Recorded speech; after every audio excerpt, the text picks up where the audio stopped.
உடைய நாமம் மகிமைப்படுவதாக. லெந்து நாட்களுடைய 30வது நாளாகிய இந்த நாள்ல நாம் இயேசு கிட்ட எப்படி செல்ல வேண்டும் என்று பார்க்கும்பொழுது, லூக்கா 2ஆம் அதிகாரம் 15வது வசனம், தேவதூதர்கள் அவர்களை விட்டு பரலோகத்துக்கு போன பின்பு மெய்ப்பர்கள் ஒருவரை ஒருவர் நோக்கி, நாம் பெத்லகேம் ஊருக்கு போய் நடந்ததாக கர்த்தரால் நமக்கு அறிவிக்கப்பட்ட இந்த காரியத்தை பார்ப்போம் வாருங்கள். அல்லேலூயா. இந்த வசனத்துல மெய்ப்பர்களுக்கு வயல்வெளியில் இருக்கிற வேளையிலே நற்செய்தி அறிவிக்கப்படுகிறது.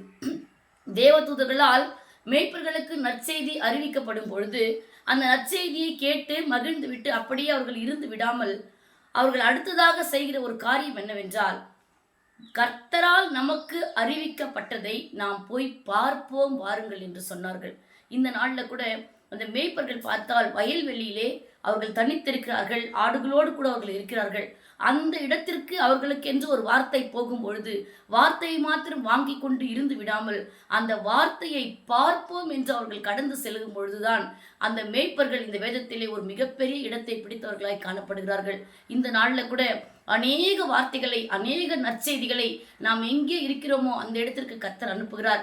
இந்த வேளையிலே மெய்ப்பர்கள் ஊருக்கு ஒதுக்குப்புறமாய் இருக்கிறார்கள். நாம் கூட புறம்பாக்கப்பட்டவர்களாய், தள்ளப்பட்டவர்களாய், ஒரு தனிமையை உணர்ந்தவர்களாய் இருக்கிற வேளையிலே கர்த்தருடைய வார்த்தை நமக்கு நேராய் கடந்து வரும்பொழுது வார்த்தையை மாத்திரம் பெற்றுக்கொண்டவர்களாய் இருந்து விடாமல் அந்த வார்த்தை அனுப்பின இயேசு கிட்ட நாம் வரும்பொழுது நம்முடைய வாழ்க்கையை மாற்றுகிறவராய், நம்மால் இயேசு அறிவிக்கப்படுகிறவராய், இந்த மேய்ப்பர்களைப் போல நம்மை மாற்ற தேவன் வல்லவராய் இருக்கிறபடினால் இந்த நாள்ல வார்த்தை நமக்கு நேராய் வந்திருக்கிறது, வாக்கு நமக்கு நேராய் வந்திருக்கிறது.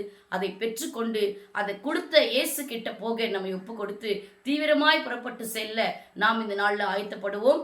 எங்களை நேசிக்கிற எங்கள் நல்ல தகப்பனே, இந்த நாளில் கூட இந்த மேய்ப்பர்கள் மூலமாய் நாங்கள் கற்றுக்கொண்ட பாடத்திற்காக நன்றி செலுத்துகிறோம். ஆண்டவரே, சொல்லப்பட்டதாக ஆண்டவரே அவர்கள் கேள்விப்பட்ட செய்தியை சென்று பார்ப்போம் வாருங்கள் என்று தீவிரமாய் புறப்பட்டது போல் இந்த நாள் முதற்கொண்டு உம்முடைய வார்த்தையை, வாக்கை பெற்றுக்கொண்ட உம்முடைய பிள்ளைகளாகிய நாங்கள் கிட்டே வருகிறவர்களாய் எங்கள் வாழ்க்கை மாற்றப்பட கர்த்தர் ஒவ்வொருவரையும் ஆசீர்வதிக்க வேண்டுமாய் இயேசுவின் நாமத்தில் ஜெபிக்கிறோம் நல்ல பிதாவே, ஆமேன்.